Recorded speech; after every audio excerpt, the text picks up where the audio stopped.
This original WSRE presentation is made possible by viewers like you. Thank you. One day the devil came to him, for he was a minor demon, asked him to torture some humans. With his two friends in tow, Mittens and El Sapo, the Baron Mondo Van Duren on Nightmare Theater.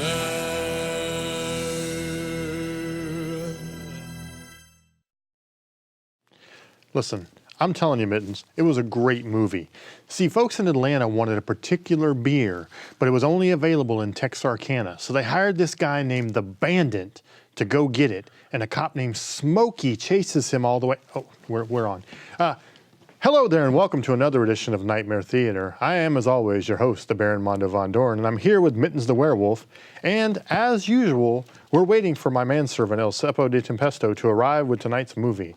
I'm not sure where he could be. He never seems to be around when we need him, does he?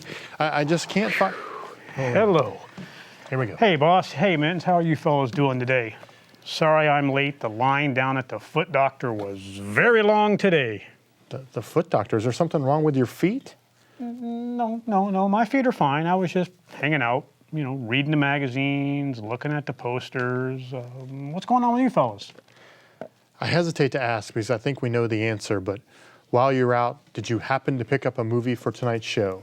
No, I did not. However, I think I know where I can get one. In the meantime, can you use this? I found it propping up a table leg at the waiting room. Can you show this while I run grab something? Let me see. Chapter 7, here we go again, of The Phantom Creeps. This one's called The Menacing Mist. And then, of course, it's going to be followed by a Popeye cartoon. I can't say either of these sound great, but let's give it a shot. So sit back, relax, enjoy a great cartoon from almost 100 years ago, and The Phantom Creeps here on Nightmare Theater.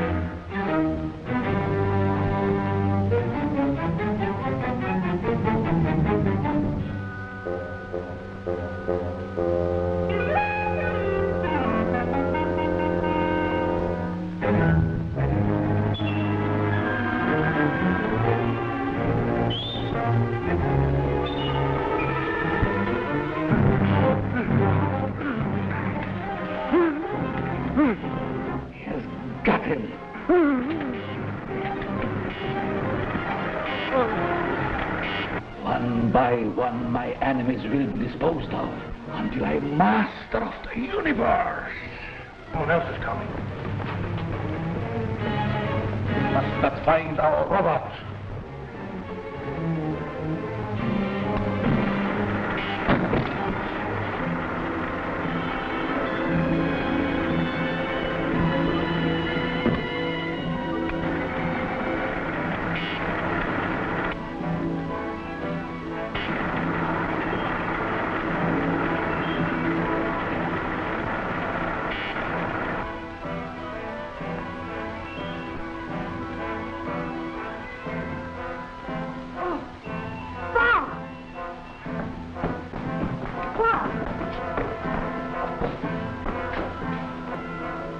Coming to, is he? Well, my invisible gas and the Z-ray will take care of him and the others. Get them.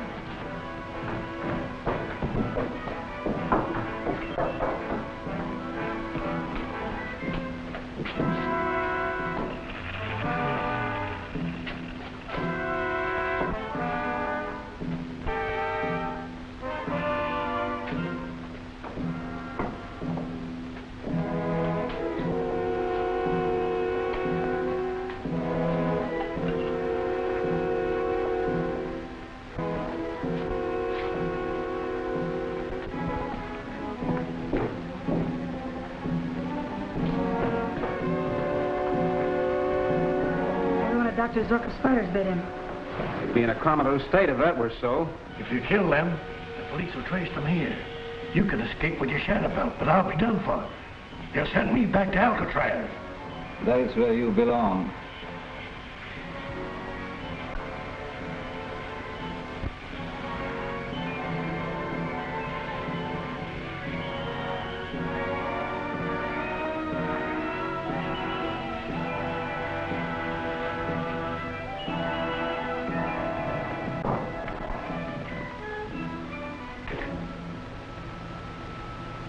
You left this condenser loose.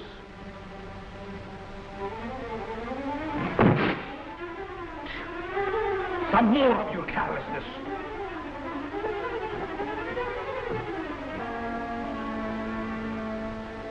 Bob! What was it? What happened? Iron Man. He attacked me. There's no one here but us, Lieutenant Daly.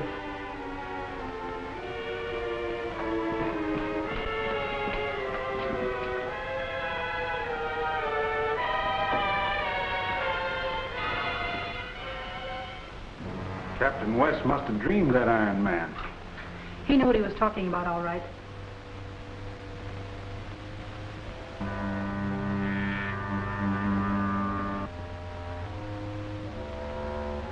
I'm free, Dr. Zorka.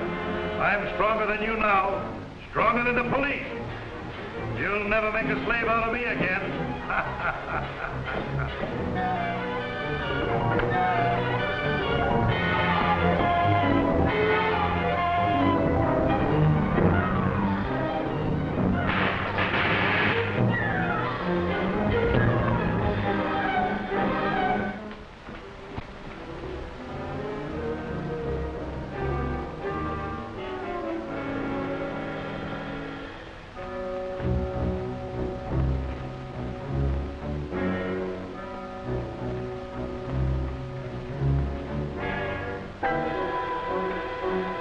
Wouldn't surprise me a bit if Dr. Zorka did have some kind of mechanical man hidden here. Well, we'll find out soon enough. Let's get him over to Dr. Mallory's right away.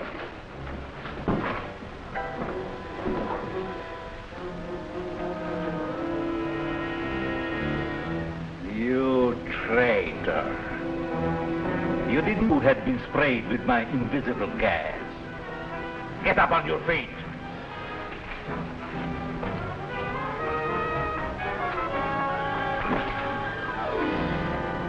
You belong to me. You can never escape me. Go!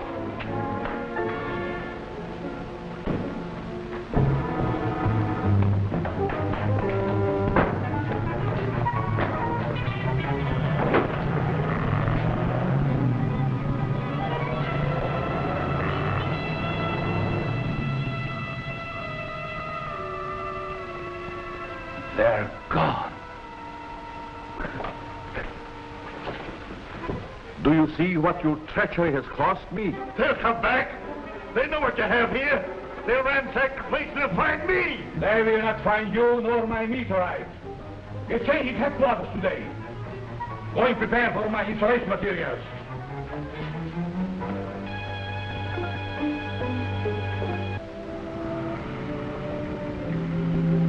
It's not suspended animation, only a slight concussion. He'll be all right in a little while. And I can go into headquarters. You fellows stay with Bob. You'll hear from me later. He's reviving. We shall rent an office near the Department of Military Intelligence. I shall operate as Dr. Zane. I'm convinced that Dr. Zorka's still alive, out of his house. The robot was manipulated by someone. I don't remember Dr. Zorka ever referring to a robot during the time we were associated, but there were many things he kept secret from me. Well, that's for us to find out. Where's Jim? He went back to headquarters. Well, I'll join him, then we'll head for the Zorka house. What that place needs is a good spring cleaning. Take it easy, Bob. Oh, I'm all right. Let's go.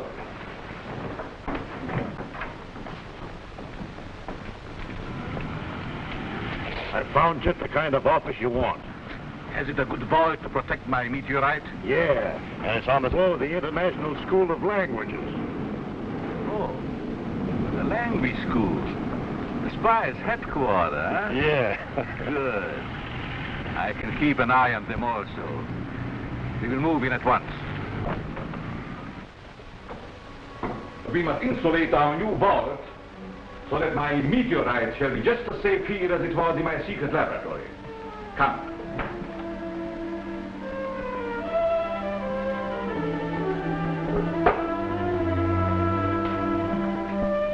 Perfect insulation.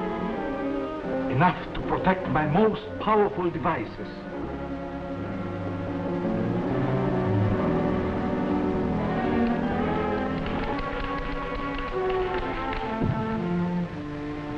Find out anything about those gadgets in Dr. Mallory's bag? The report just came in from the chemist. This, he says, is a neometer. An instrument that reacts in the presence of magnetized or radii substances. Say, that's just the thing we need to locate Dr. Zorka's mysterious box. Exactly. Now, you take this back to Zorka's, and if his box is anywhere in the neighborhood, you should know it.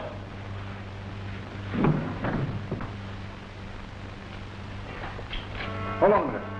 This needle's going a mile a minute. Pointing to the door.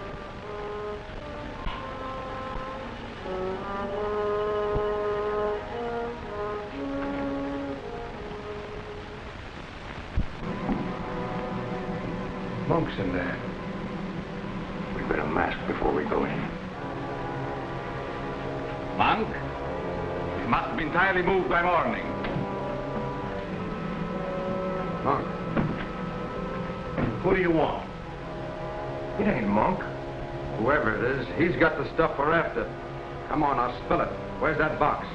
I don't know what you're talking about. That's a pretty good disguise, Monk. But you're going to tell us where that box is hidden. I don't know. You're lying.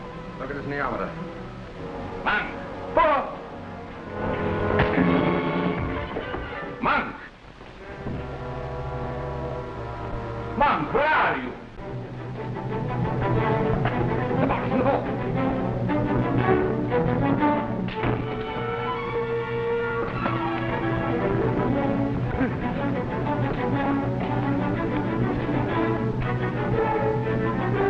That's the stuff we want, all right.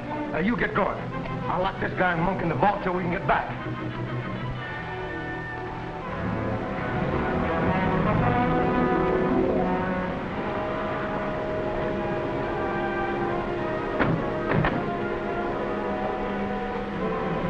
See you upstairs, boys.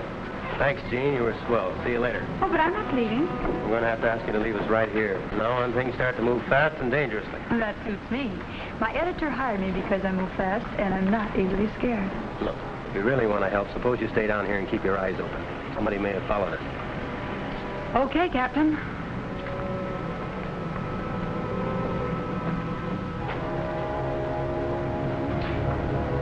Take this downstairs and wait for me. We've got to get it to the chief before he sails. I'll radio him and be right with you.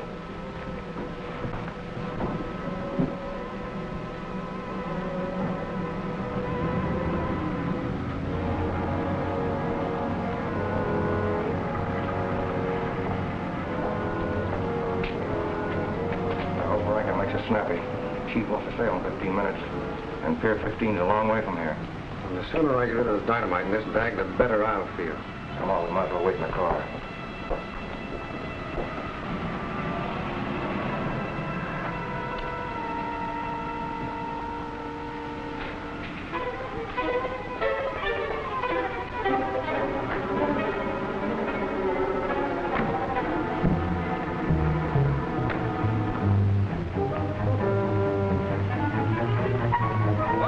Look at the way this neometer's acting. Say, that needle's hopping all over the place. Must be something around here that's attracting it. Maybe it's those neon lights across the street. Two men just left that building. They said something about having dynamite and going to Pier 15. So what? I hope they throw all the dynamite off the pier. Those fellows look familiar. All right. I think you've got something there, Gene. Thanks. I'm going with you. Now, wait a minute. You get back to your typewriter, Girl Scout. You've done your good deed for today. Look, if you really want to help out, go up to my office and tell them to warn the harbor police about Pier 15.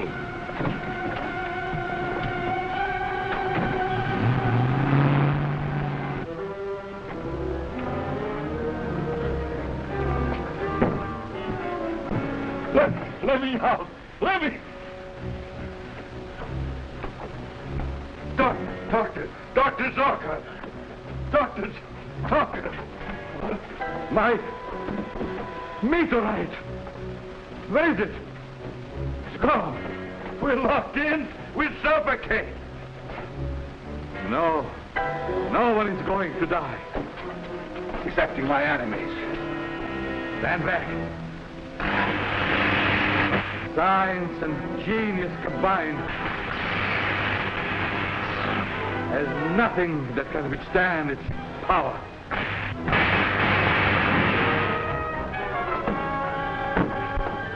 Get up.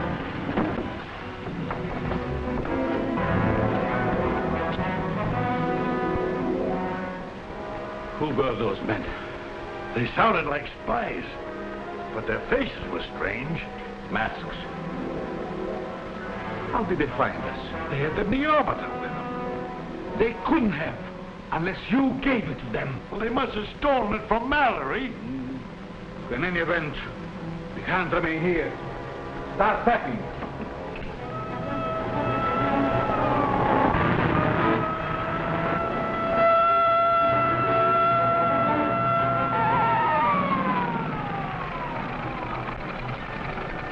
All right, let's hear your story. Government business officer. I'm Captain West, DMI. This is Lieutenant Daly. Hello. Imperative that we get the docks at once. All right, Captain.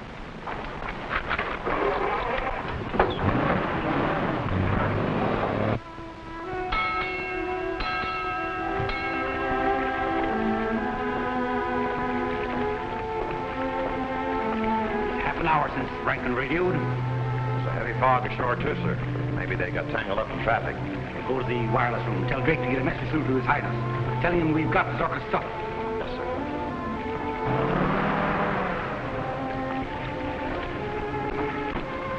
I'll park the car and meet you at the motorboat.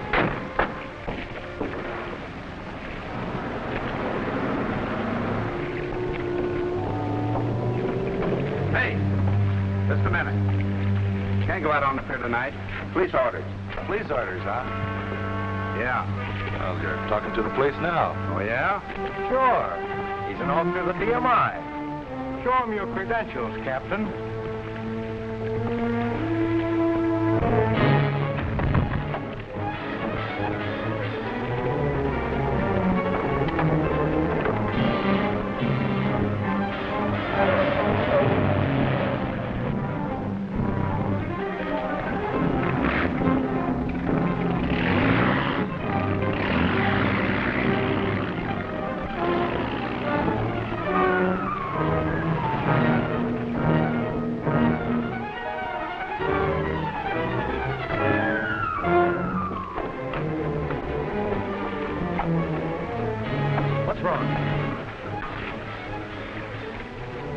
We're government men. Talk fast. Yeah? But the guy said it just slugged me. Which way they go? That way. I heard him start the boat. What boat? Well, the tender for the White Rose. She's anchored out there. Thanks.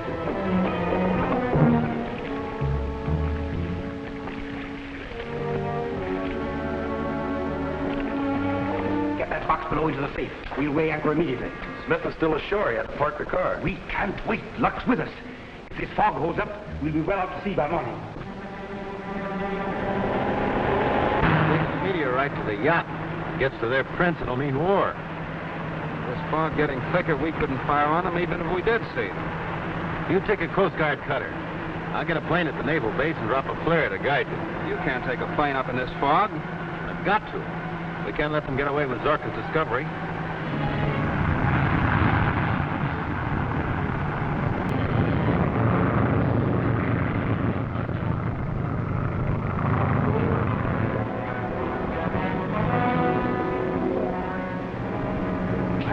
Do you suppose they're following us?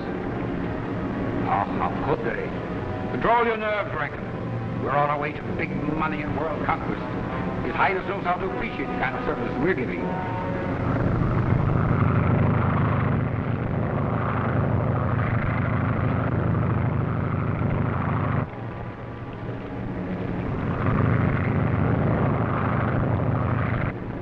are following us. I believe you're right. Get the rifle. Yep.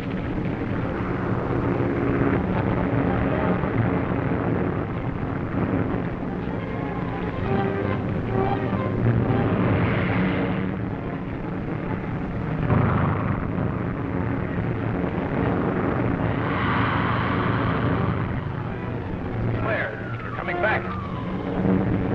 Tell the captain, full speed ahead. They've spotted us.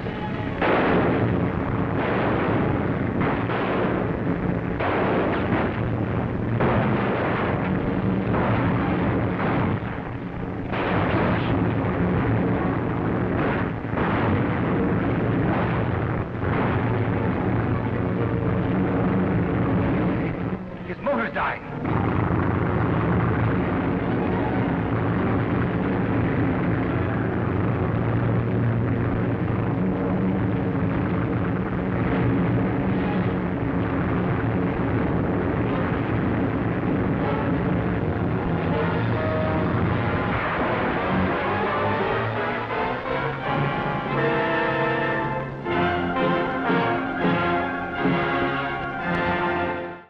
Hello and welcome back. I know you're all just dying to get to that Popeye cartoon, but I thought I'd take this time to remind you that you can visit us at nightmaretheater.com. Tell us what you'd like to see in future episodes. Ask about Mitten's secret grooming tips. Find out about El Sapo's bowling scores. Heck, maybe even his golf handicap. Who knows? We may even email you back.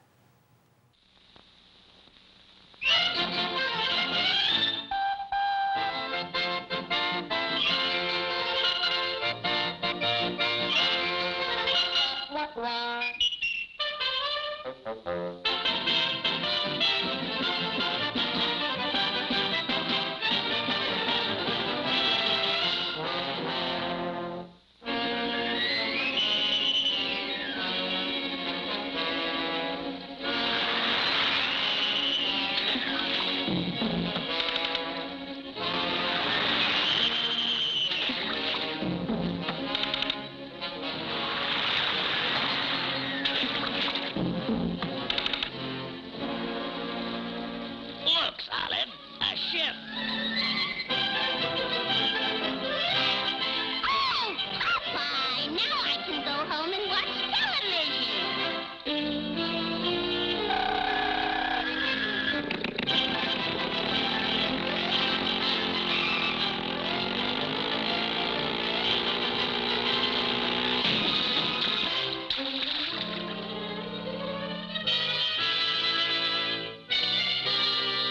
Popeye, where is everybody?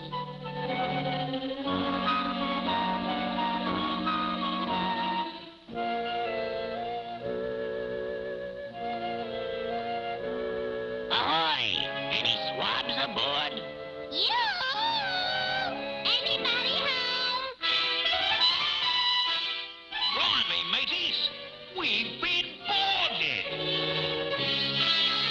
Don't worry, Solid. I can get us back to civilization. Back to civilization? After all these years? They can't do this to us. I say, we've got to get rid of them.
Well, I hope you folks enjoyed that more than I did. Boy, another plane crash in the Phantom Creeps. Now, what do you think the odds are that the man's going to somehow miraculously jump out of the plane just before impact? I wonder. And speaking of wondering, where's El Sapo? He should have our movie by now. Hey, fellas, I don't want to alarm you, but I heard some weird sounds down in the basement. I could have sworn I heard something down there. But I think I did find a good movie, and it fits in with my morning at the foot doctor. Check it out. It's called The Killer Shrews. Let me see that. Maybe you should have gone to the eye doctor instead. This says The Killer Shrews, and it is not a good movie. Good gravy. I know this movie all too well. It was directed by Ray Kellogg. The cereal guy. Sure, maybe. Who knows? Ray Kellogg also directed The Green Berets starring John Wayne. This film, unfortunately, stars James Best, who went on to play Sheriff Roscoe P. Coltrane on The Dukes of Hazzard, and the great Ken Curtis, who played Festus on Gunsmoke. Wow, with a star-studded cast like that, this movie is gonna be great! Well, it made a good amount of money if that counts. This film was the companion piece to the giant Gila monster, and there's no real way to describe what you're about to see other than to jump right in with both feet. So let's start The Killer Shrews here on Nightmare Theater. First in Alaska, and then invading steadily southward, there were reports of a new species, the giant killer shrew.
Sure is a lot of quiet out there.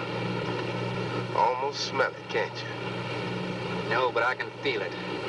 The pressure's dropped so fast, it's almost made my ears pop. Hurricane's got different ways of telling you it's there. Where is it? Dead ahead. What's that mean to us? My boy, that puts our port right in the middle of it.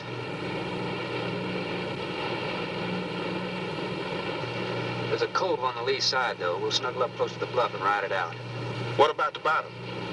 Well, the chart shows it's good holding ground. It's clay. You know something? If this thing had an automatic pilot, I wouldn't have to put up with you. Then you wouldn't have nobody to chew out.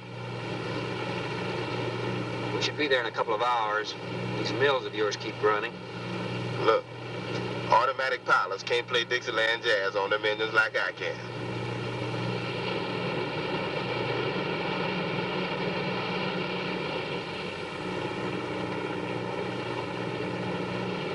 Hey, Rook. Rook, come here. Take a look. There she is, dead ahead.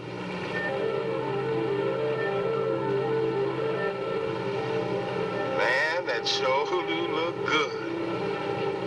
A man named Craigus owns this island, doesn't he? That's the name on the crate, Dr. Milo Craigus. We'll unload tomorrow. I don't want this craft sitting high in that water when that blow hits. You gonna ride stern, too, with a lot of water under? That's right. That sea won't make up in that cove. That wind will have her whipping around like a kite. Slip forward and break out the heavy weather hook. Shackle it, make sure it's free to run. I'm out, Shackle. Good.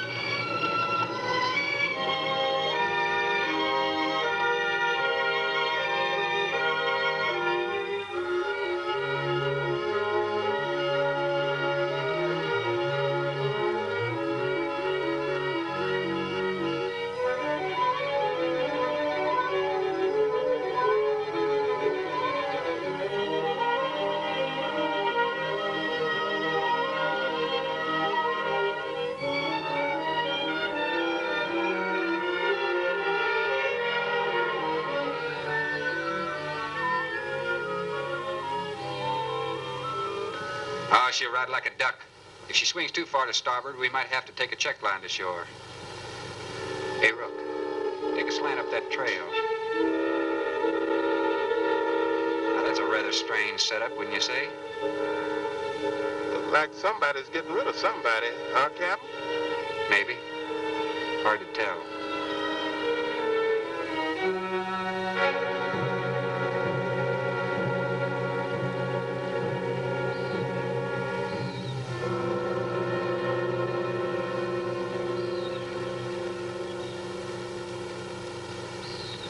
I'm Dr. Craigs. Thorne Sherman. Have your supplies aboard. That's good. Nothing wrong with Captain Ferguson, I hope. Well, I wouldn't know. I just bought his run. Oh, I see. Were you able to fill our order? Everything on the list. Here's the manifest. Missing last week's supply has run us a little short, you know. Captain, after you have unloaded, I have a passenger for you. And Captain Sherman, this is my daughter, Ann Craigs. Hello. So you're the passenger? That's right, Captain. Oh, it's going to be nice having you aboard. I'm getting a little tired looking at Griswold. But we're not leaving today. In fact, we're not even unloading. That load will cut the roll in half. You expecting an invasion? Yes, animals. Game or otherwise? Under certain conditions, it could be dangerous. Hey, Rook, you want to shake the kinks out? Limber up a little? Not me, Captain Blythe. You go right ahead and stretch your legs. That ship's going to be bucking like a bucking bronc for long. Besides, I got some work left to do. If you do come ashore, wear a gun. Got you, Captain.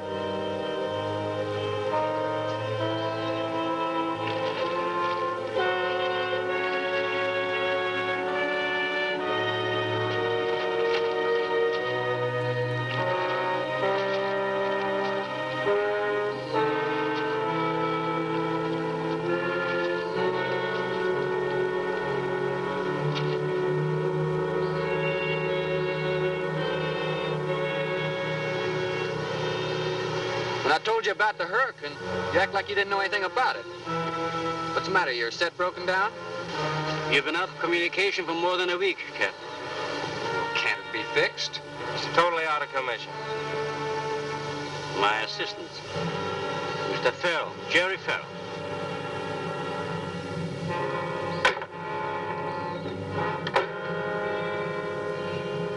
Father, perhaps the captain would enjoy a drink. Well, of course. Will you join us in a cocktail? Well, I've never been known to turn down a drink yet. I'll be glad to accept. Fine. In that case, we'll have martinis. Mario? Si, senor. Mix them, please. Right this way, Captain. Come in.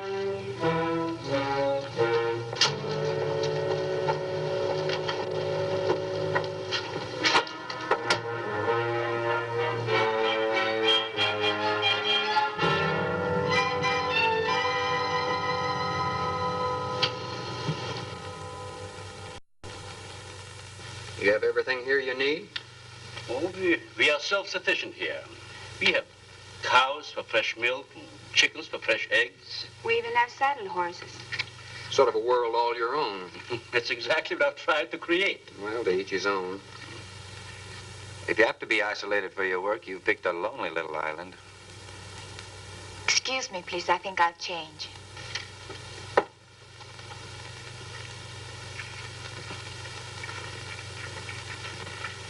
Well, she's a little worried because you aren't leaving until tomorrow. Well, I can understand that. But there's something else bothering her.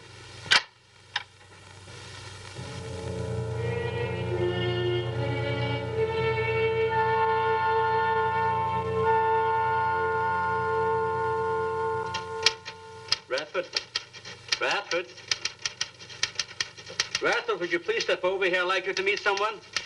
Just a second, Doc. That could go on for hours. Dr. Baines. There's no need to shout, Doctor. I'm right here. I'd like you to meet Captain Thorne Sherman. This is my other assistant, Radford Baines. How do you do? 2 new litters since lunch, Doctor. Both support GT116. That's good, but we can breed them to the 205 group in about 3 weeks. But I'd prefer to wait and expose about half of them to the Hoskins factor first, if you agree. Good idea. Do you know there's a hurricane coming? Hurricane? Well, I don't suppose there's much we can do about that. Glad to meet you. Sherman, wasn't it?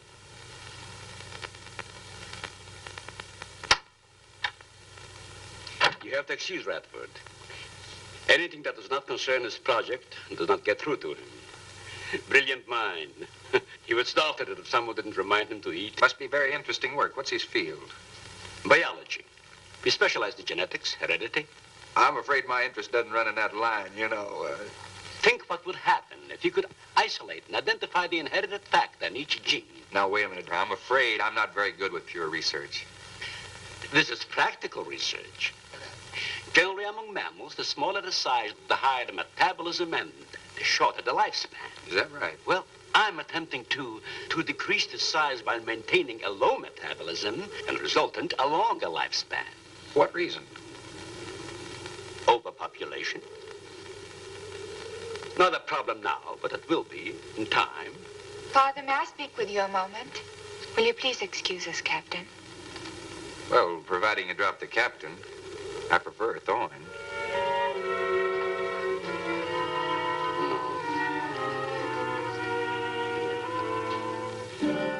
Well.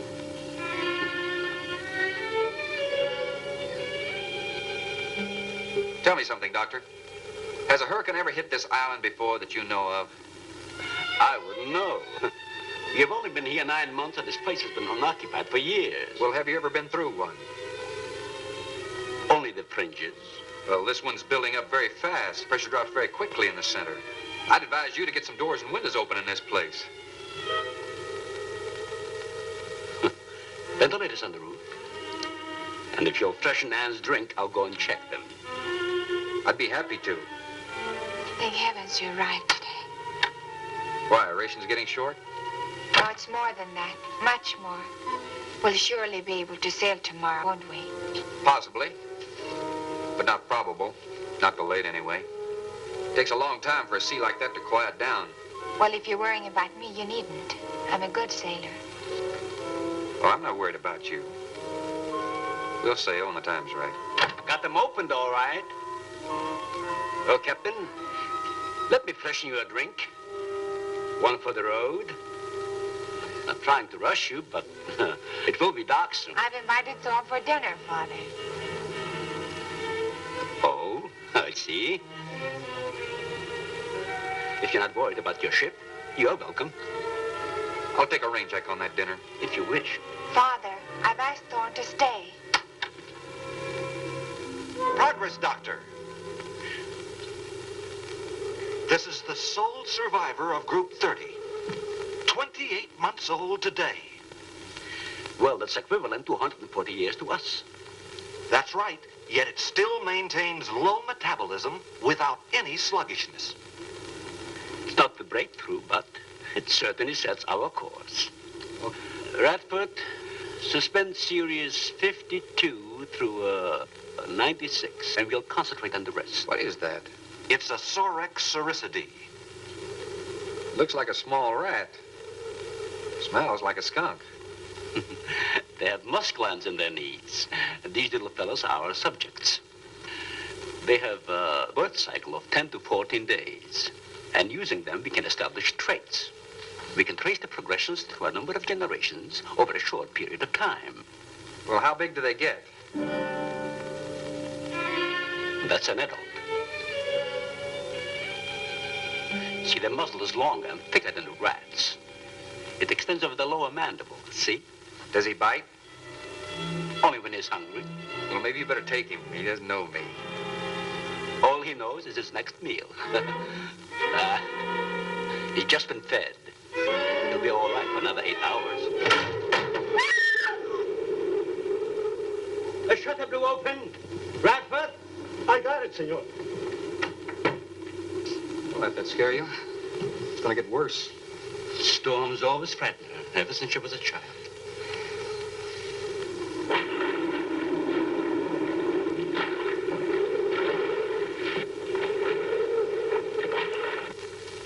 They're not climbers. They are digging animals, a lot like the mole. They feed only at night unless they're starving.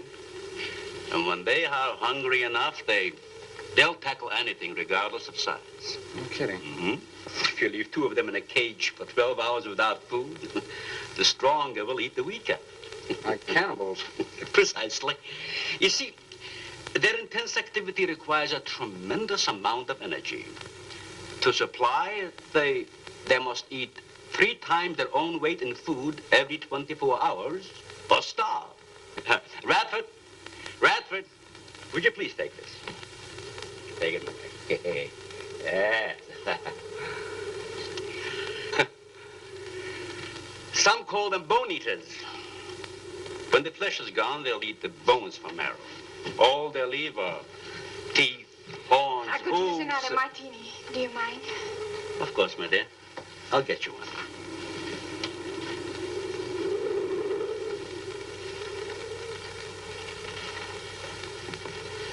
There you are.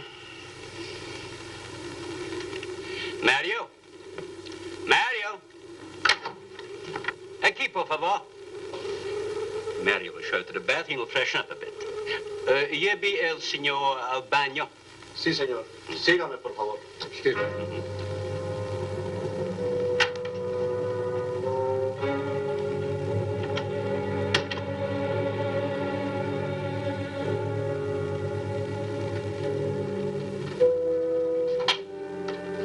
Aquí, señor.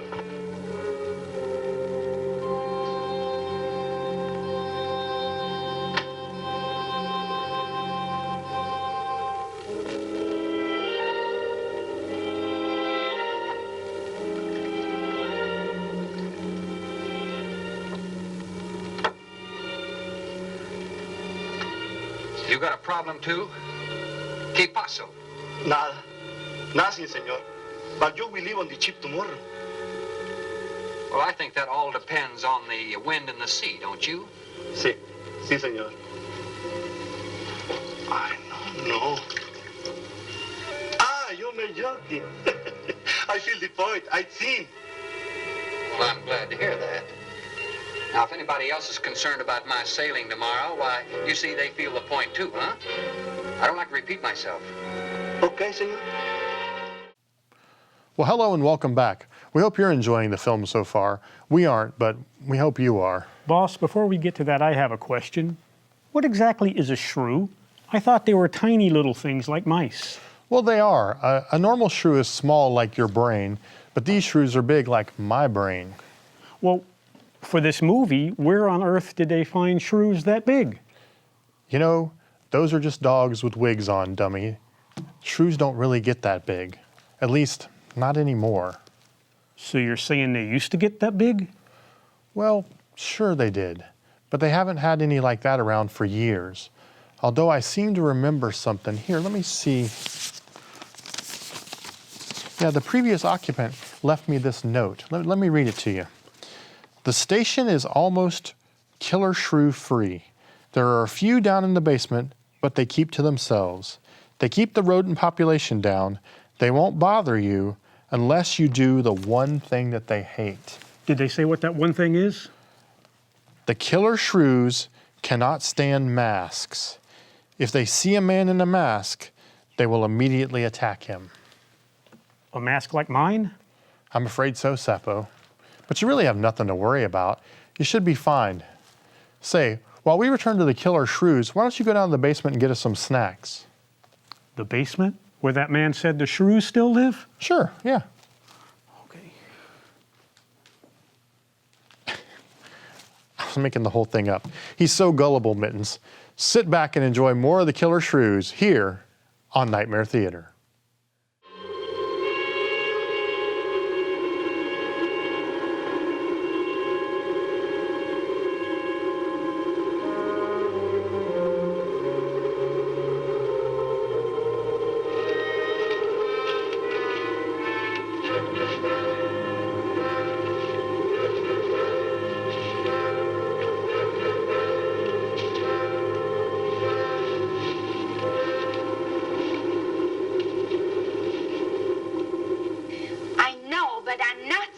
that you created them, Jerry. I am saying that because of your drunken stupidity in leaving the cage door open, you created the horrible situation that now exists. Look, Ann, this is a mistake any one of us might have made. And I'm getting a little sick of being called an irresponsible drunk. Now, believe me, I am.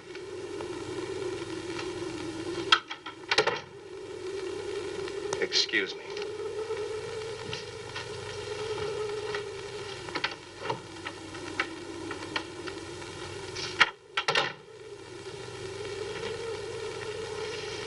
Care for a cigarette? Thanks. And thank heavens you arrived today. You said that before. What's the strain? That don't make sense. Please excuse me. But it seems like everything is coming to a head at once. Oh? I want to leave, but I want my father to go with me. Well, then, why doesn't he? We've discussed it many times, but he's adamant. I'm sure Jerry has a lot to do with this decision. He tried to convince me that the crisis will only last for a few... Well, this is certainly a cozy little scene. Might even be called intimate. Boy meets girl. Stop it, Jerry. That remark is uncalled for. What I do or have to say does not concern you.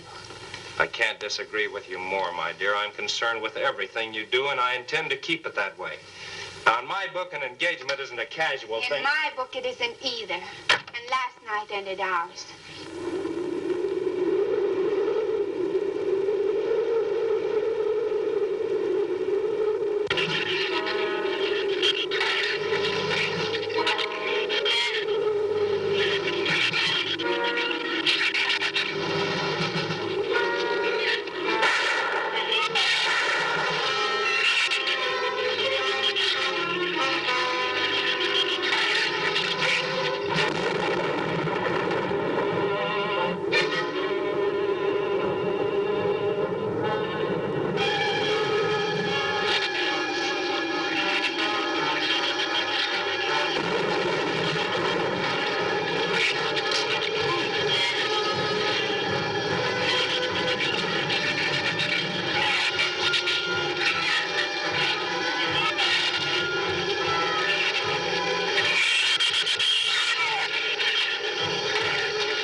Be reasonable.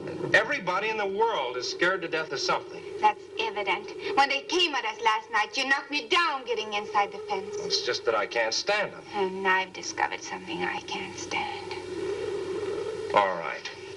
But I advise you not to mention it to anyone. I'm going to complete these experiments with your father regardless of anything. Do you understand that? Nobody is going to take this chance away from me. That's Captain Sherman. Checking the weather, I'll get him. Captain, time for dinner.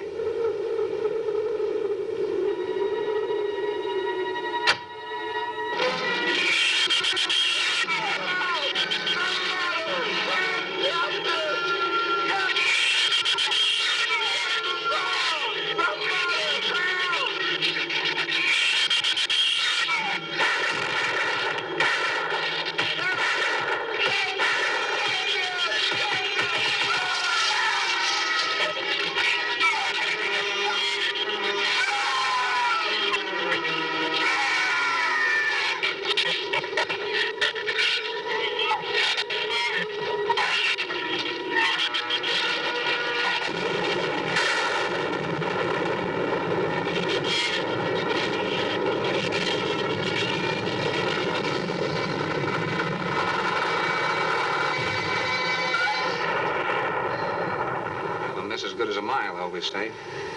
You know, if one of those trees crashes through, it might just knock the whole... Any tree on this side of the house will fall away from it, so just relax. But I think I'd better go back aboard. I don't think I'm not grateful for your hospitality. I am. I'll see you tomorrow. Thorne, your ship is safe. Please, stay here with me. Why? You're scared or lonesome? Both. I'll take a rain check on it. Thorn, you can't leave. No one opens that gate after dark. Well, who's going to stop me? You? Well, this.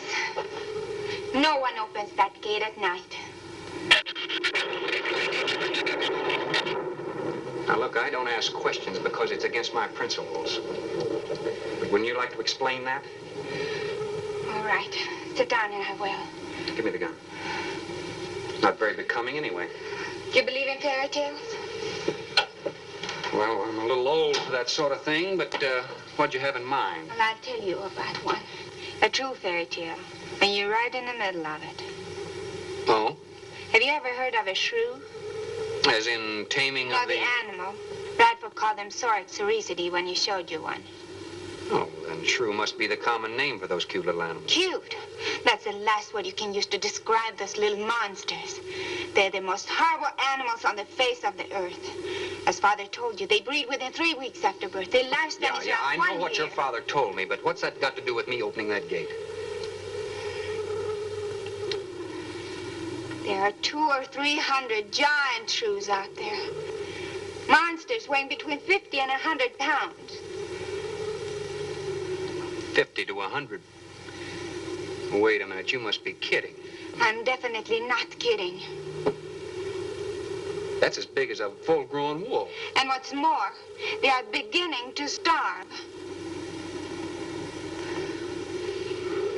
No wonder you didn't want me to go out there. Thanks for saving my skin. Well, I'm sorry I had to threaten you with a gun. But I didn't know how else to stop you. Oh, it was very effective. But all you had to do was tell me about them. Well, I hoped I wouldn't have to. But you changed everything when you started to leave. And I had to stop you some way. You say there's 200 or 300 out there? Anne.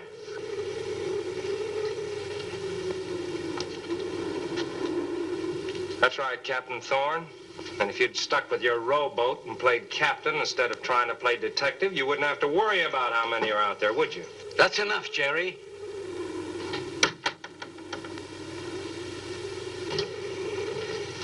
What's wrong, Anne? Well, Thorne decided to leave. To dissuade him, I started to tell him about the shoes. He might as well know the whole story as half of it.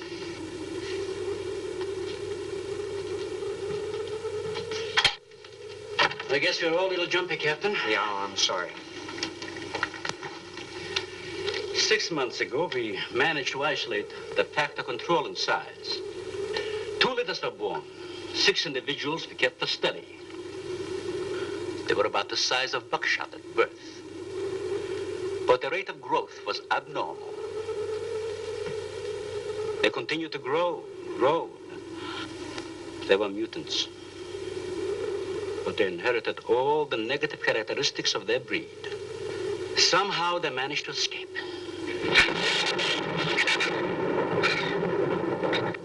But a month later, we saw one of their offspring.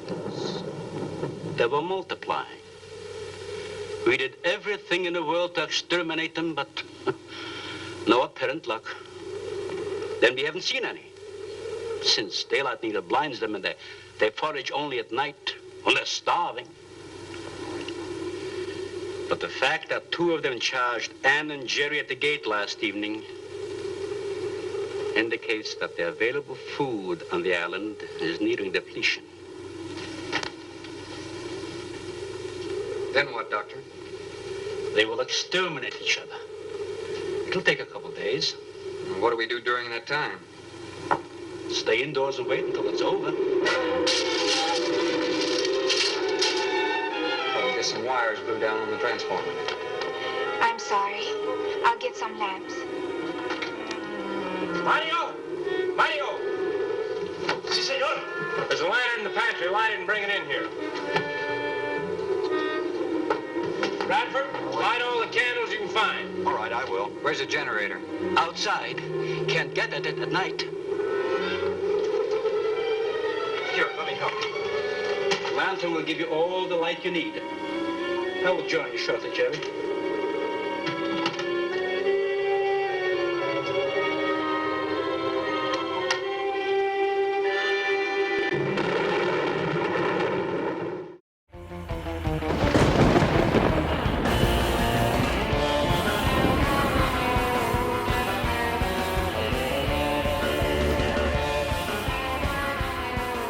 So all I'm saying is, if your kid gets sucked into a TV, just move out of the house. Get a new TV. Forget it.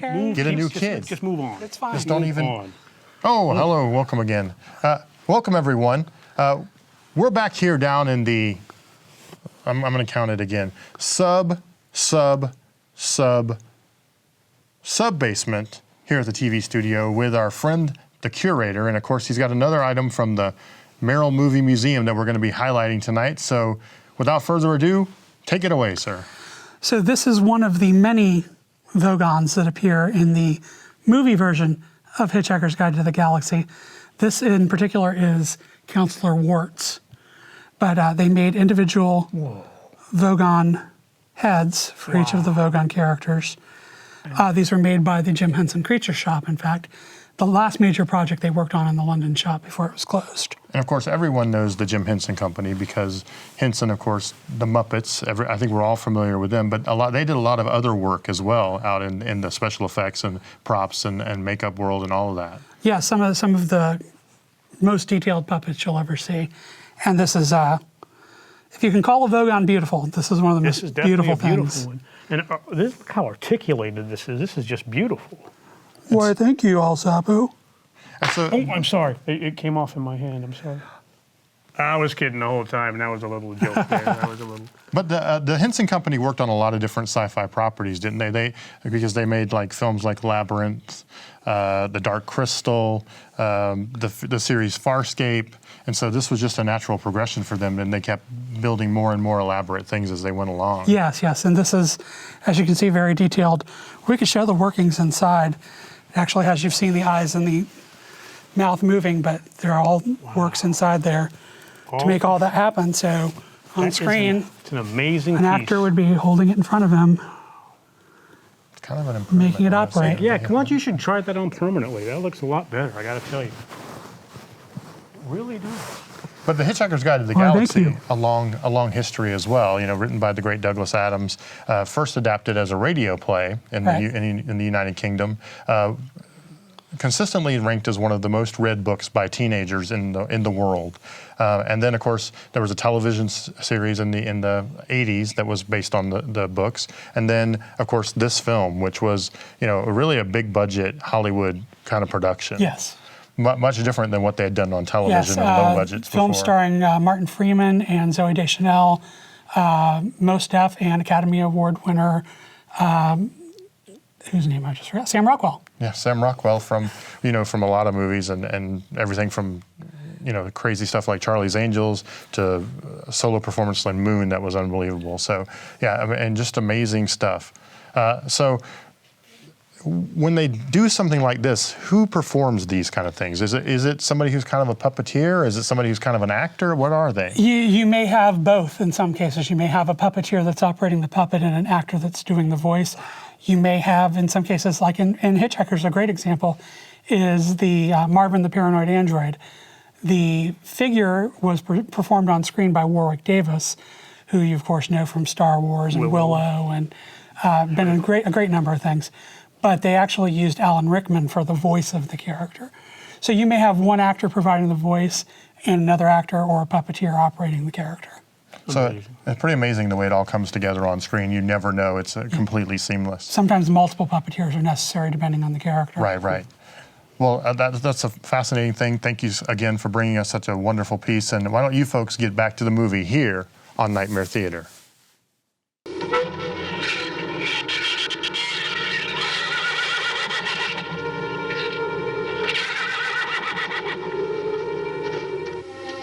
I love an open fire, don't you? Mm-hmm. The wind has a lonesome sound, doesn't it? Sure does. Like in Sweden, we don't have a wind this strong. You're a strange man, Thorne. I never met anyone like you. Oh? You seem so disinterested in everything. Aren't you the least bit curious? Don't you wonder about the unusual things around here? The guns, the fence, the shattered windows, my accent, anything? I'll tell you something. I'm only interested in anything that concerns me, then I do something about it. You're going to sail with me tomorrow, whether your father intends to or not.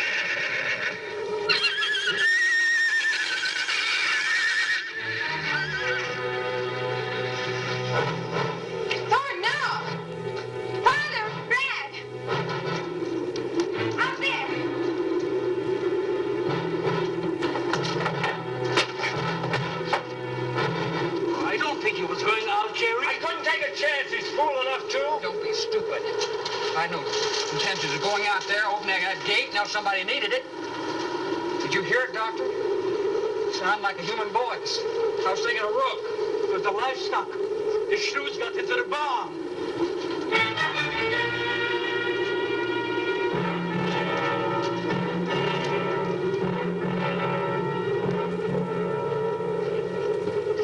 What was it, Father? It was the livestock. Did Mario forget to bar those doors? No. I put them in the barn myself. They couldn't get through the wood doors. They dug through the dirt floor. Let me ask you something, Doctor. How could you expose all our lives, yourself included, with those things out there?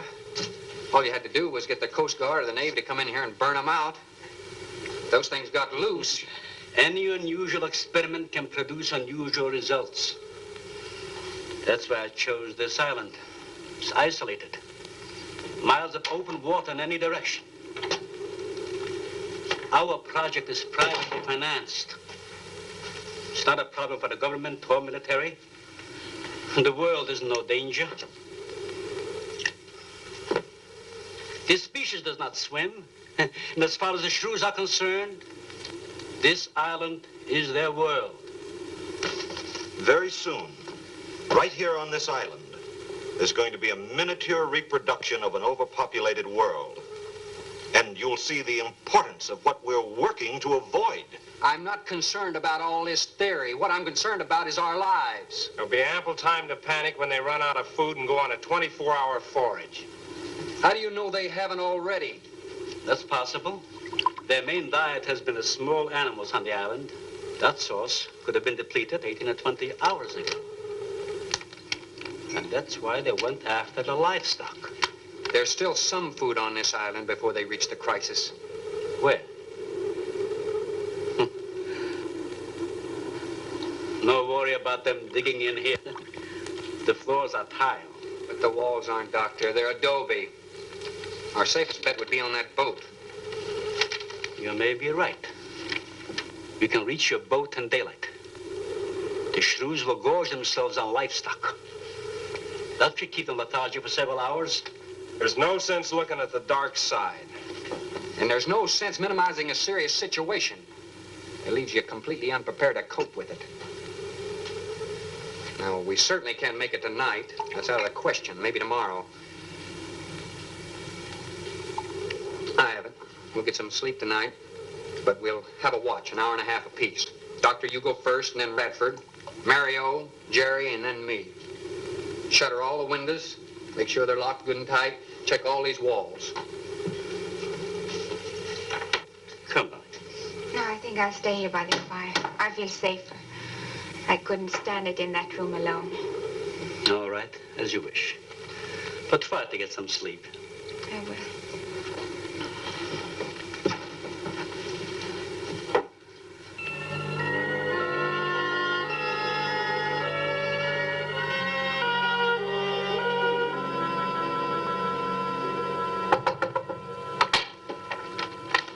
Senor Farrell, here is Mario.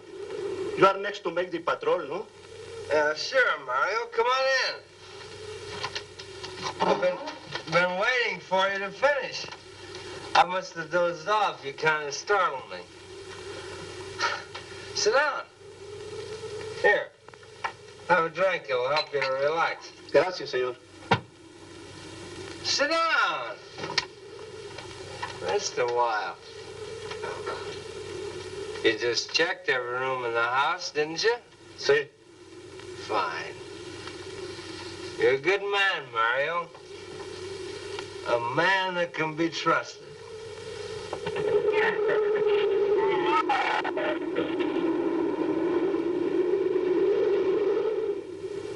know what I've been thinking about, Mario? Anne and that captain, you and me. Imagine an intelligent girl like her going for a common sea tramp like him.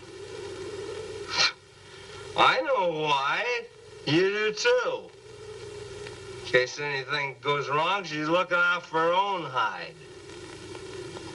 That's why I keep thinking about you and me. Anything goes wrong, we're gonna outlast them all.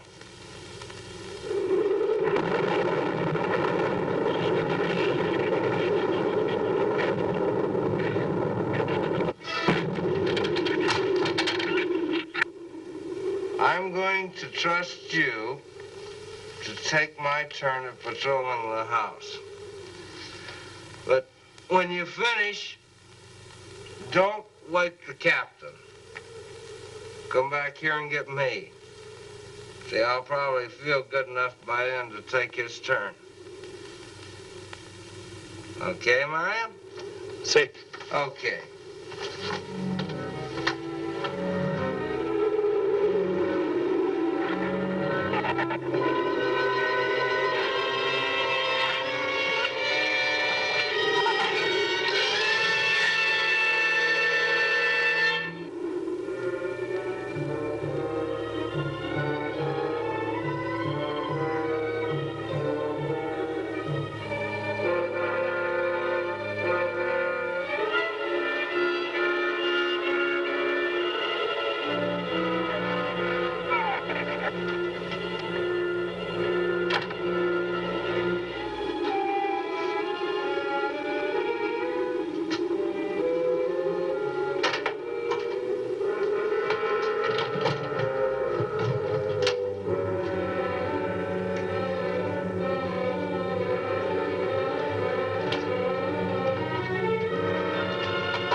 Señor, it is Mario. Oh, Mario, come on in. What is it? There is a big ratón en la bodega. A shrew in the cellar? Sí, I hear him singing down there. Well, how did he get in? The store broke out the kitchen window, but I closed it off. He went down there. Why should he go down there? The food for the little ratones. I put it out to frost. They love it. Well, did you tell Jerry? No, señor. Here is your turn next. Here is una luz. We kill him, no? Yeah.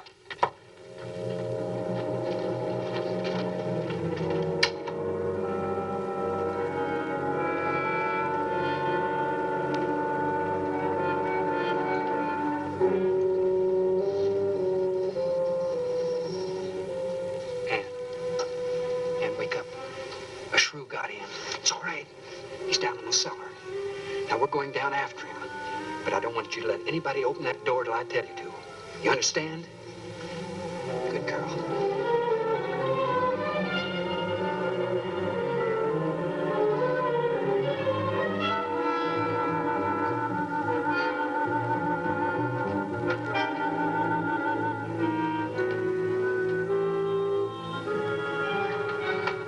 Okay. Open it just a crack. Open. Hold on to it. Okay.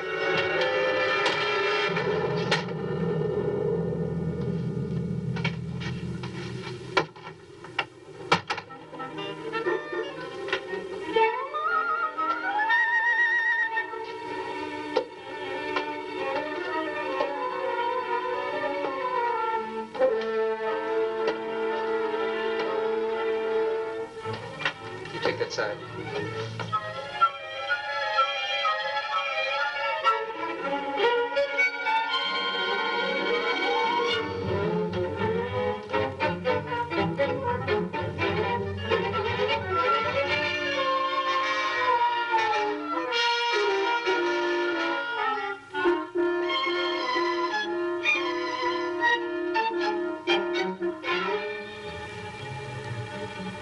Mario?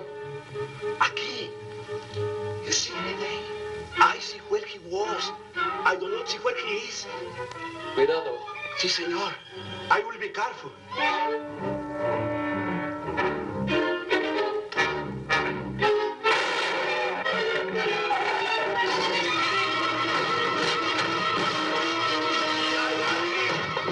And he also got busy. You fix that.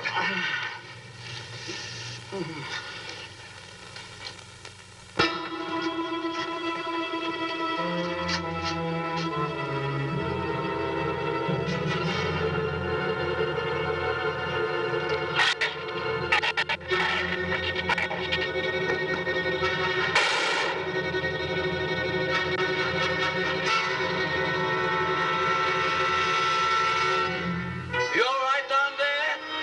Doctor, get down here, quick!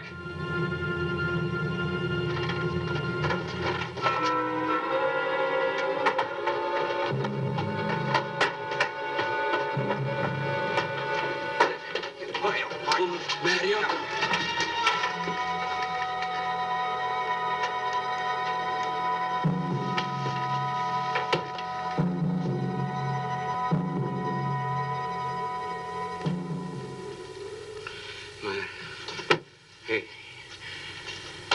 He's dead. Dead?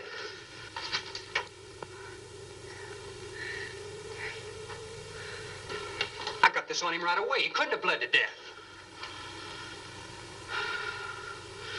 Might as well let go of it. Won't do him any good now. What could have killed him? I'm not certain. Till the autopsy. Hemotoxic syndrome. I'm afraid so. We'll know after pathology. Doctor, that's not the same animal you showed me. That's a monster. As I said, there are mutants. In controlling the size factor, we seem to have crossed some of the other characteristics. Well, you certainly did a good job of it. I've known that for some time, Captain.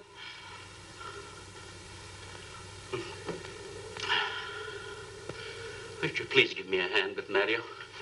Bradford, bring up the animal.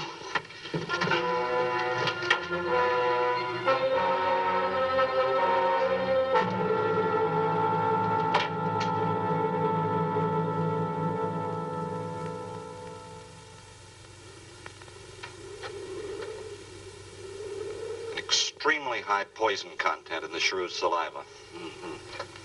Now compare it with this. Careful count isn't necessary. Any indication of the same poison in Mario's blood will give you the answer. Yes, you're right. Look, Ann. Brooding about it's not going to do any good. Now, why don't you try to think of something else? Tell me, what do you do around here? Are you a scientist? I'm a zoologist. Oh. That's the study of animal life, isn't it? Well, do you specialize? What do you specialize in? They died. Well, I had a hand in this, too. And I'm partly to blame.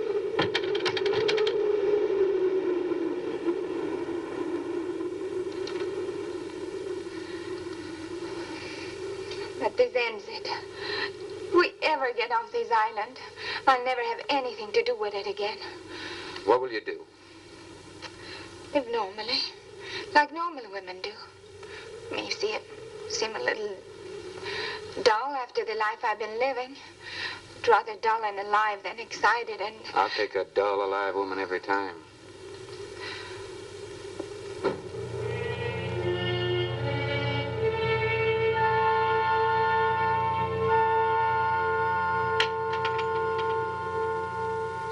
Say, Thorne, the autopsy has proved what we suspected. Several weeks ago, I concocted the most virulent poison I could with the materials I had at hand. And we put it out as bait. Mario was killed by poison. Doctor, I wonder if you thought the system of the Sorex enabled them to assimilate that poison. It remained in the salivary glands of their jaws. Isn't that wonderful? I am sorry. Of course, I always speak from the clinical point of view. Well, don't you have something to counteract that poison? Once Mario was bitten, I'm afraid there's nothing anyone could have done. This indicates that we cannot afford to get even so much as a scratch from these animals. They are more poisonous than snakes. What, do you think they're all affected? Best way to find out is let them all bite you and see which bite you die after. We might just all get that chance, Jerry. You included. Doctor, I've closed all the doors in the house. I suggest we do the same thing with this hall and this lab. It'll cut down the chances of getting in the front of the house. I think if we keep a close watch on those walls and windows in there, we might make it till daybreak. The walls are 2 feet thick. Do you think they have a chance to dig in?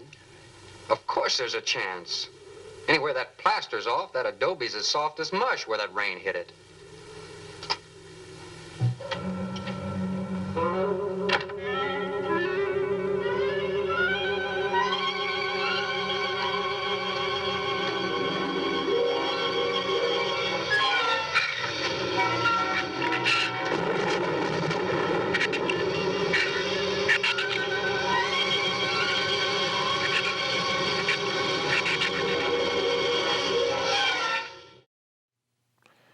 Welcome back. We hope you're somehow enjoying the Killer Shrews.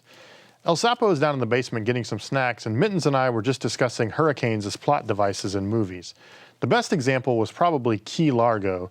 The worst example is probably what you're watching right now. The advantage of using a hurricane as a plot device is that it lets you confine all of the action into one place. Speaking of something that should be confined, where is El Sapo? What happened to you? Something got me down when I was down there, boss. Something jumped out and got me. I don't know what it was, but it was big and ugly it was big and ugly. Well, what did it look like, Sapo? It was so dark I can't say for sure. But I think it was one of them killer shrews. Oh, really? Well, did you at least come back with some snacks? I got half a bag of Baron's cheesy curls, and the shrews got all the rest. So basically, you came back with nothing. I came back with my life, and I was lucky to escape with that. I am not going back down into that basement until we get all of this resolved. Look, Sapo, I was making it up. There are no killer shrews. Well, something got me while I was down there. Put what passes for your mind at ease, and let's talk about the movies. Hurricanes are a serious matter, and your survival depends on you. After a hurricane, you might not be able to leave for days, and you'll need something to eat. That's why I'm offering the Baron's Bucket of Nutrition. Each bucket comes with enough freeze-dried nutrition to keep a family of 4 alive for weeks. All you do is add water. Where can they get water? Well, after a hurricane, there's liable to be water all over the place. Wow. What flavors does this food come in? I never said it was food. I said it was nutrition. The lawyers were very clear on that score. But it comes in just one flavor. It's nutrition, and that's good enough when you're hungry enough. It's high protein and low calories. Yes, but is there a vegan option? Yes. The vegan option is hunger, eventual starvation, and death. So when hurricane season approaches, be sure to order the Baron's Bucket. At only $150 per bucket, it comes out to just pennies per serving. But right now, let's return to the thrilling conclusion of the Killer Shrews here on Nightmare Theater. Isn't it a bad idea, Doctor? But here's another possibility, Doctor. It's very light out. It's going to be daylight soon. We'll take the shrew that killed Mario and throw it over the fence and use it for bait. If they show up for it, of course, they'll run for the boats out. But if they don't, then I'll go down and have Rook lay to with a lighter. Then I'll return to the bend and the trail and give you the all-clear signal. Sounds fine, Captain. Good, then you explain it to the rest. Yes, I will.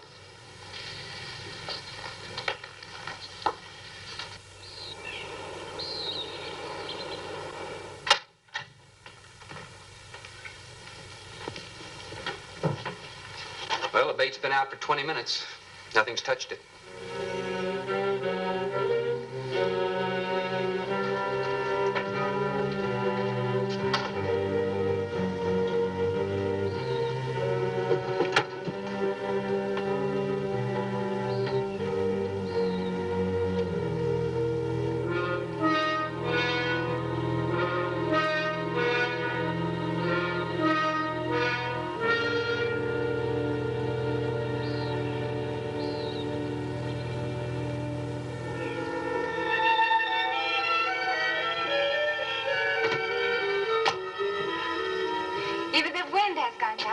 that wonderful?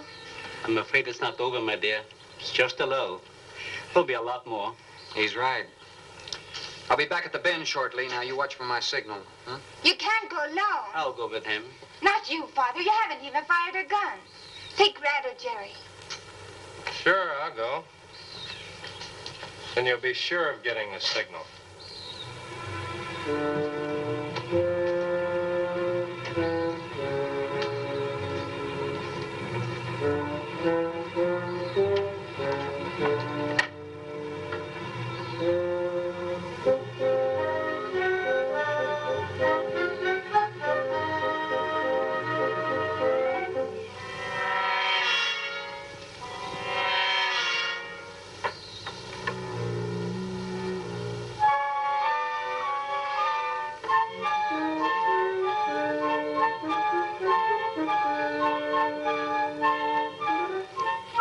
Don't shoot that gun unless you have to. We've only got 20 rounds altogether. I know that as well as you do. Sherman, you stay away from her. You have that gun pointed at me? Right at the middle of your back. Look, we got enough problems without worrying about Ann. I'm telling you, stay away from her. When the shrews get through with you, they won't even find the buckshot.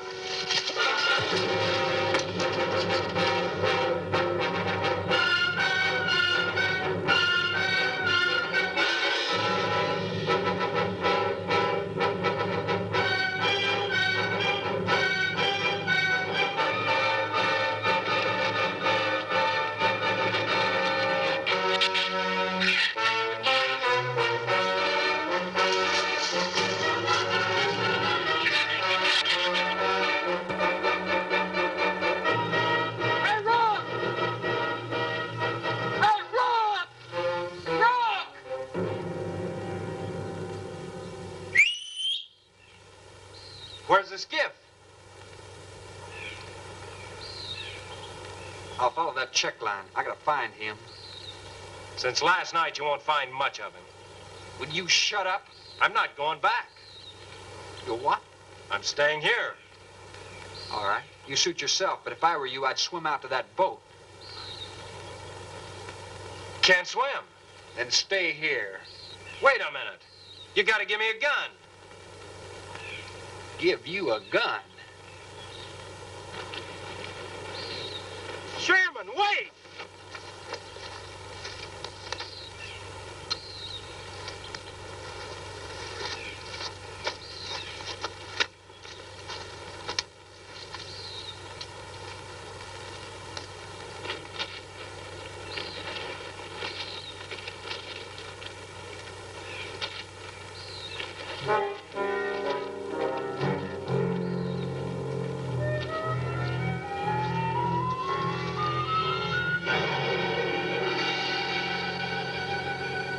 This is the gun we had on the boat.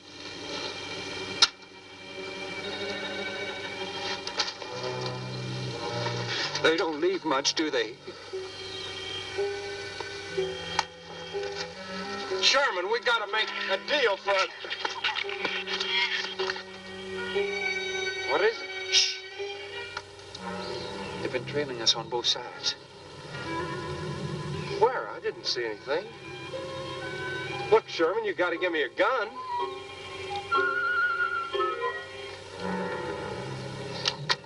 right. Whatever you do, don't you run. And you stay in front of me, because I don't trust you.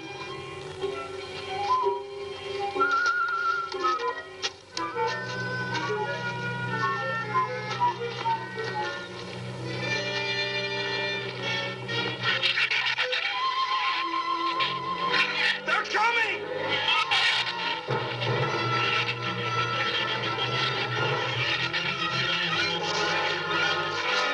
Open the gate! Open it! Open the gate!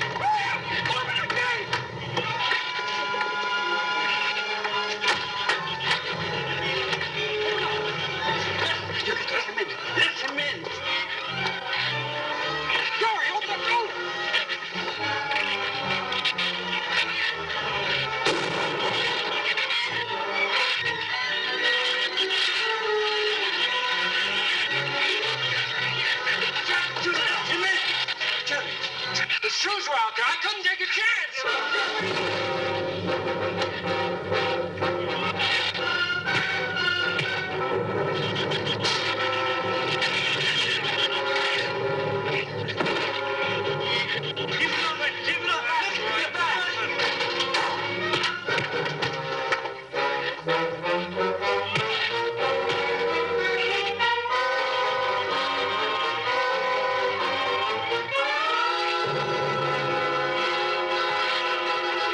For heaven's sakes, Doctor, stop them!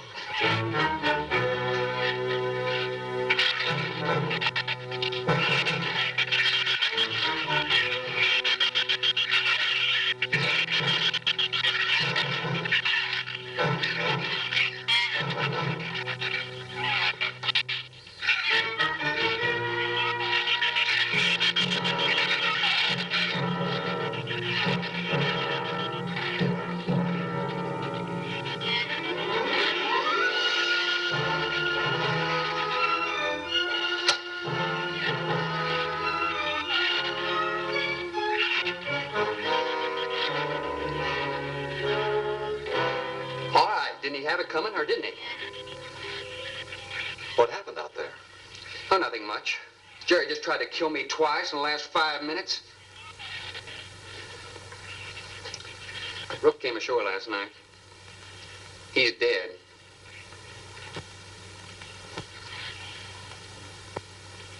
This all was left. Won't do us any good. It's got no ammo.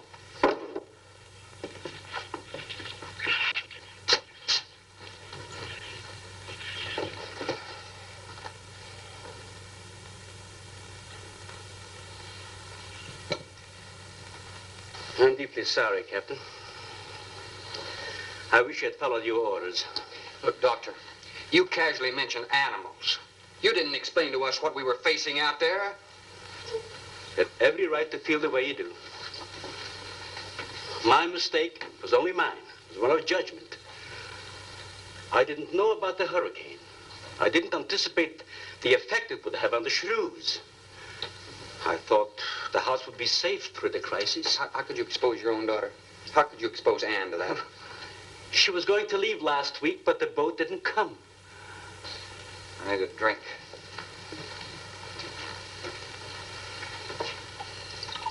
Anybody else care for one? I could use some coffee. I'll make some. Thank you, madam. Cream and sugar.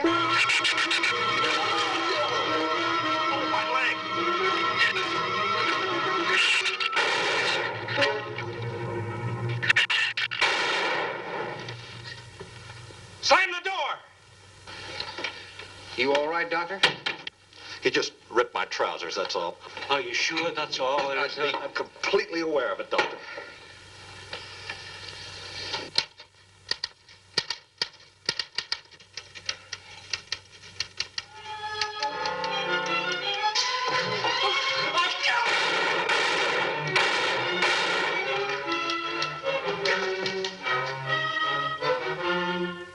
That was a stupid waste of ammunition. Every one of them a clean mess. There's still 4 of them in there.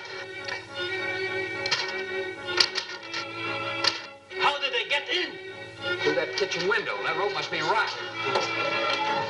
It got him! Bradford!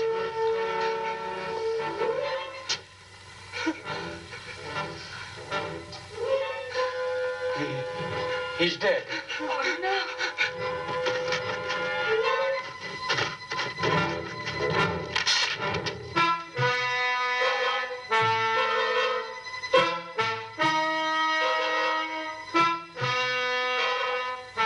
You recorded every symptom and reaction, right up to the moment of his death. Jerry, tear down one of those drapes and cover him up. Sure. Craigus will cover Ann, and I'll cover him. You'll cover me, but who'll cover you? Shut up! We can get on the man-old sway for the shit. Shut up! Now you stop sniveling and think! It'll take a tank to get us out of here.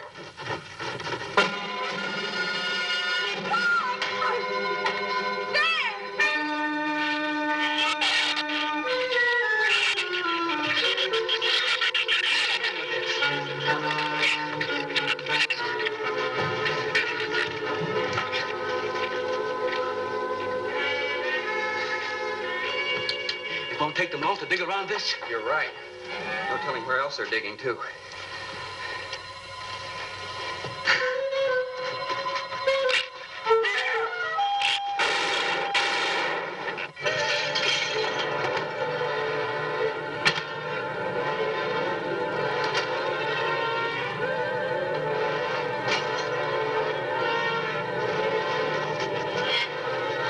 Come on, patio.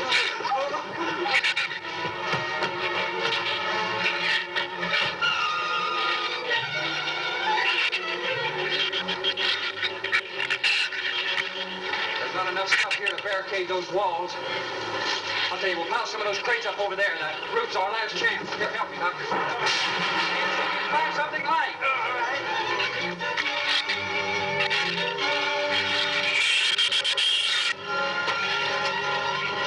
Here, help me with that, Doctor. Jerry, see if you can grab some more.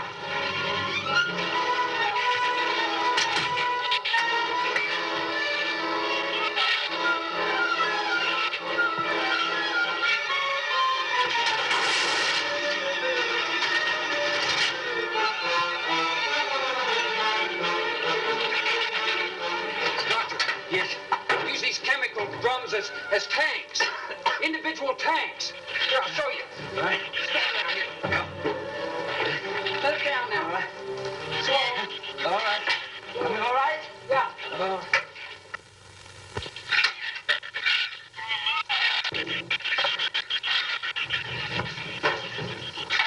It'll work. It'll work. But these drums are too tall for the base. If the shrews don't push us over, the wind will. Not if we lash them together. Huh? All right. Hey, are there any more around here? Only that one over there. You have any cold chisels or hammers or anything I can knock a hole in here to make some eye pieces? Yeah, some tools over there in the corner. All right.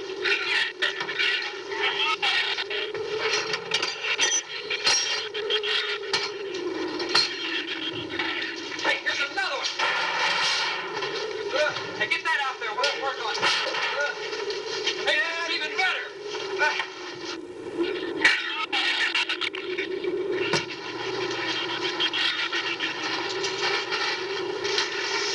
me a little more slack. Get some rope and put it on that latch so we can reach from the ground.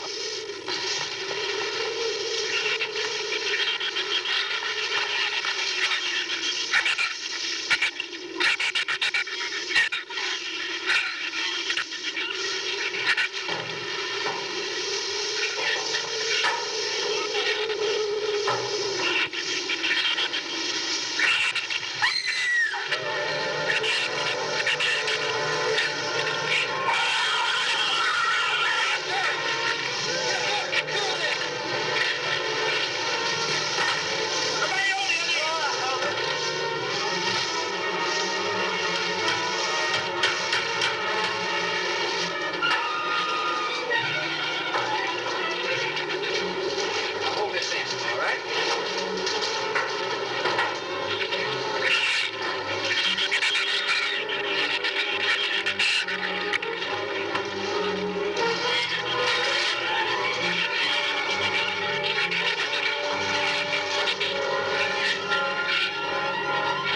All right, we're all set. Look, it's gonna be rough, but we should be able to duck walk to the beach. Where's Jerry? There's a lot of them out there. I can see them. I'm not going. Look, come down here. That wind will blow you right off that roof. I told you I'm not going. I'm staying here. You got to get them down here somehow.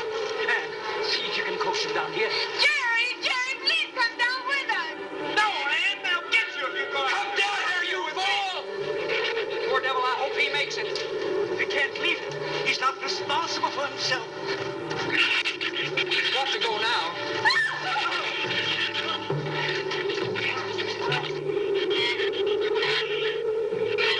All right, Doctor. All right.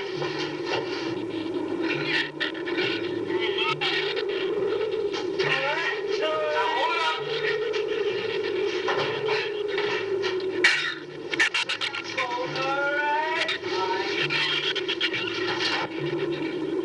Everybody ready?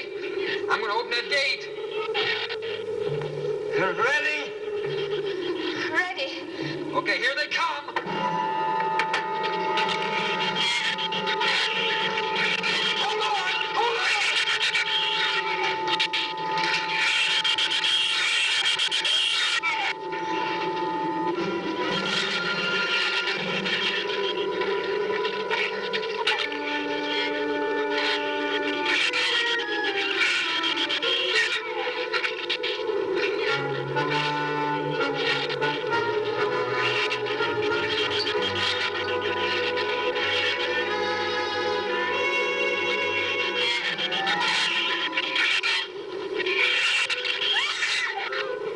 What's the matter? Your side's dragging.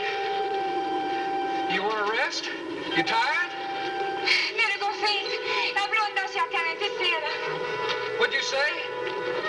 She says she's all right. She's keeping her eyes closed. All right. Keep your eyes closed. They can't get at you through the slit.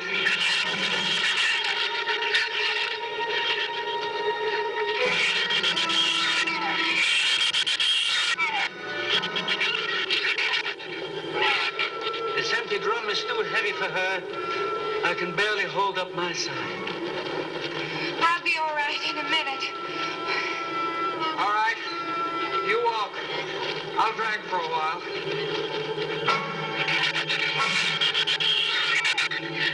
Listen, don't let their head get under. They'll flip us over.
We'll hit the water soon.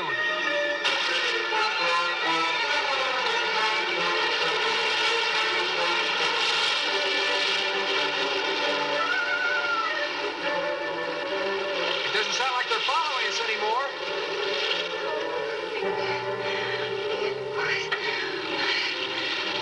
We better work deeper.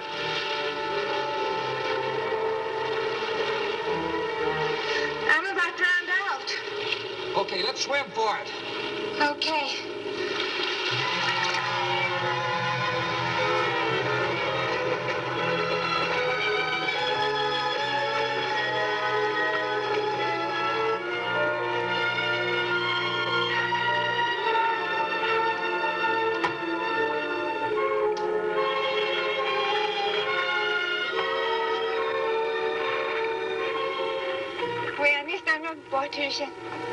We are safe, aren't we? I mean, the storm. Oh, sure.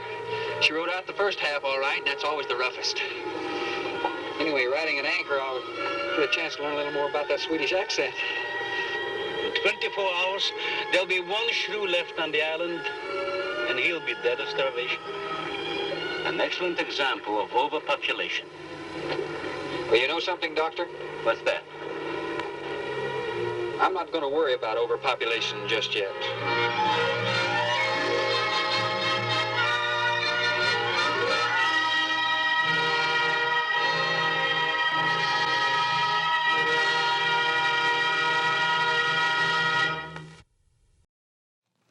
Welcome back to Nightmare Theater.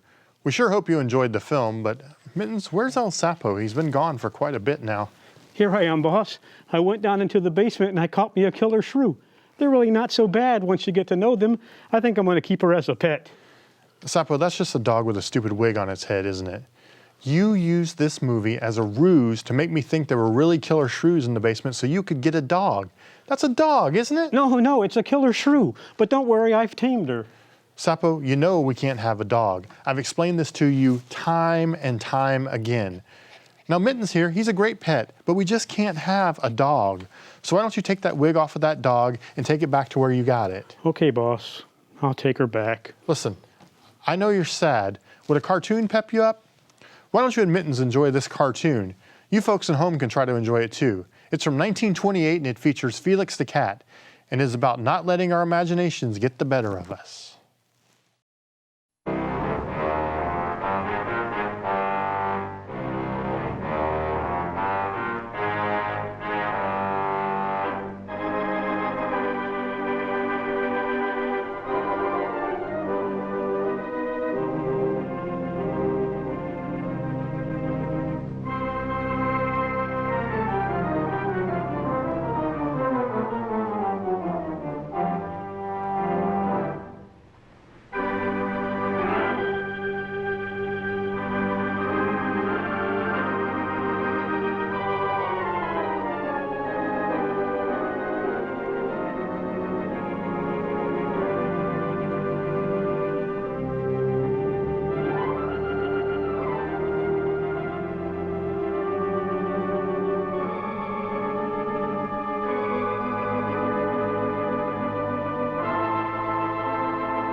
Well, that was quite a unique cartoon, wasn't it? Yes, Mittens and I loved it. But one question, what was all that writing on the screen?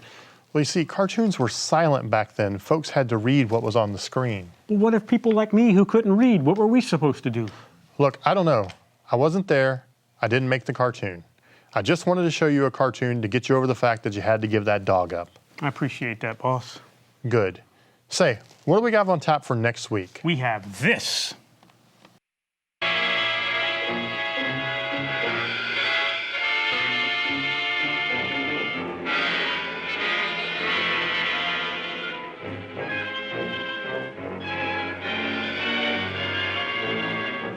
Have you ever been kissed by a woman like this? This is the story of an adventure so fantastic and horrible as to make a man of science doubt his senses.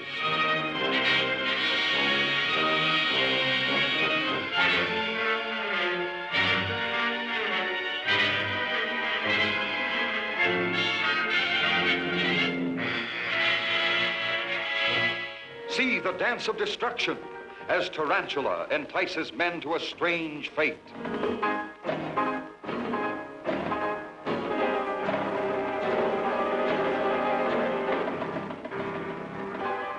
Lost women, lost because they were born without human souls. Children of abominable deviltry and twisted science, unleashed by insanity. He has human beauty and intelligence, still possesses the capacities and instincts of the giant spider. Who could have shot him? Nobody shot him. Look, these are not bullet wounds. What could have killed him? I don't know. I hope we won't have to find out. Aren't you afraid, Grant? I'm scared stiff. If you're frightened, what do you call him? I'm getting out of here. The terror of mortal man, paralyzed with fear, bereft of reason, facing the horror of the giant hexapod.